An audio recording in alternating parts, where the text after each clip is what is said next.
All right, my friends, happy Thursday to you. Aaron here bringing your daily horoscope for Thursday, the 13th of May, 2021.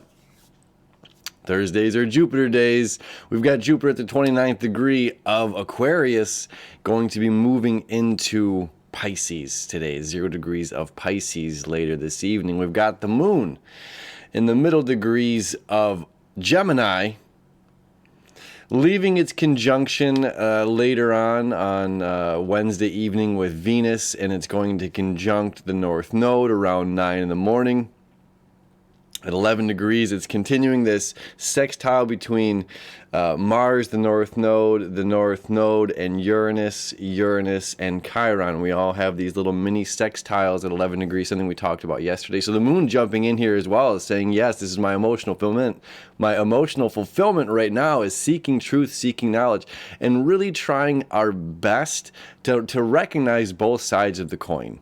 To understand that every action that we have that's a positive action, or it's like there's a lie in every truth, there's a truth in every lie, there's an equal and opposite reaction to every single thing that we do.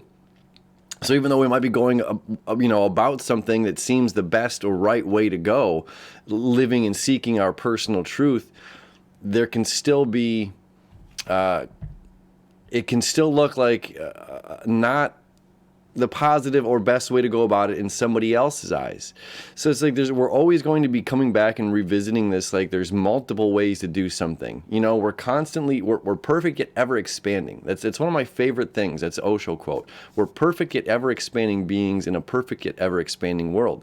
We always do something based on the experience that we've had in life that says, yes, go in this direction, and this is the best choice to make at that time. And we learn as we continue to go with this, as we continue to flow, that we learn that even if we, move forward and make the best action, given the knowledge that we have and everything else, it might not be the best thing for that time. And this is how we grow and learn from it, right? It might have been the best decision at that time, but then we recognize afterward that we could have done something differently. So this is just kind of us respecting that process, respecting that there is, two sides to every coin, that in every truth there is something, hidden, or in every, whatever. I think you know where I'm going with this. Two sides to every coin. All right.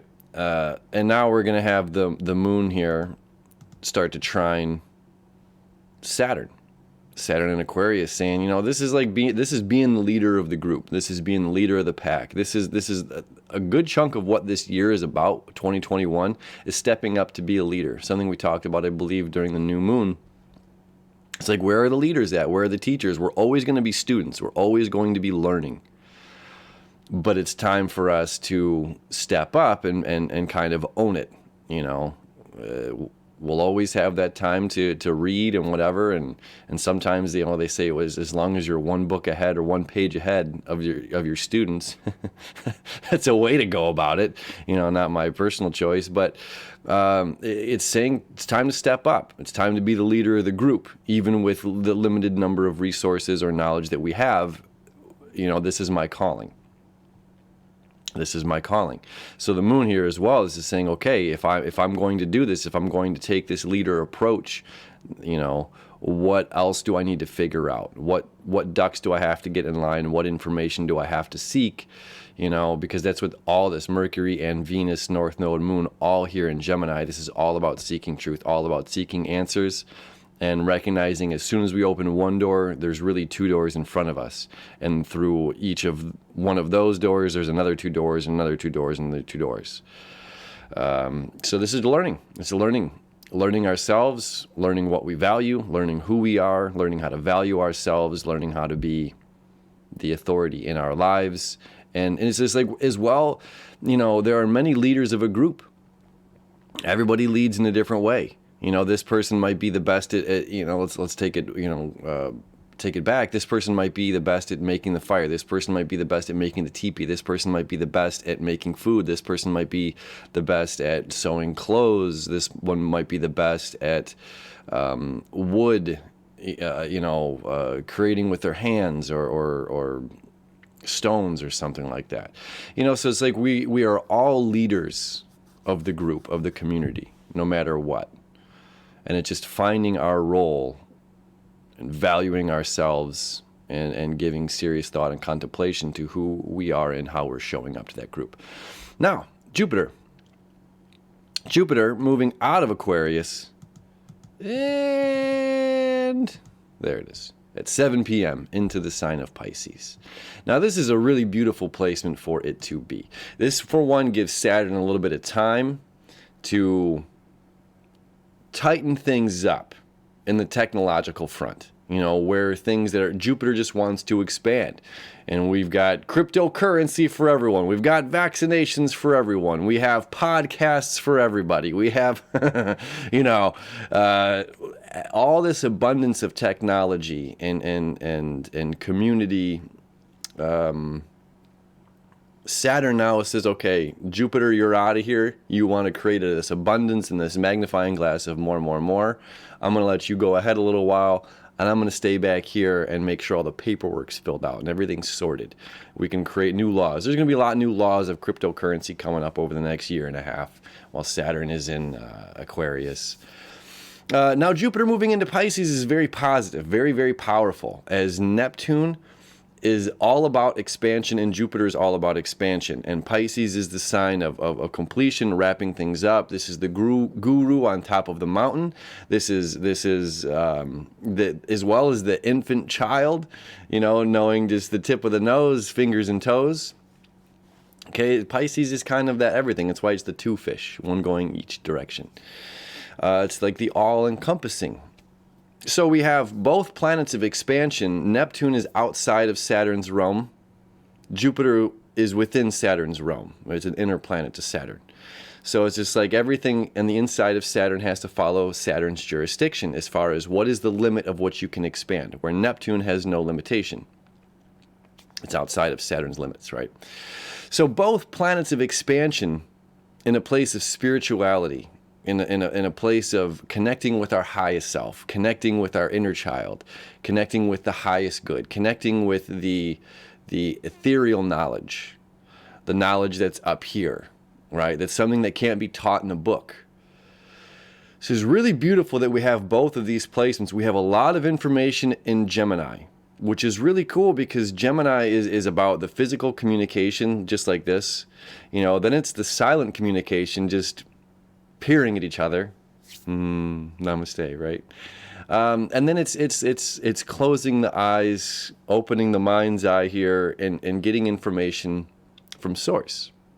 This the spark. This is why Mercury or the Gemini twins. This is like an atom flickering in and out of existence. It's here in the physical reality, and then it goes someplace else that scientists have no clue about, but it comes back here. This is much how our information works. It's just like information's here, then it's gone here, gone here, gone.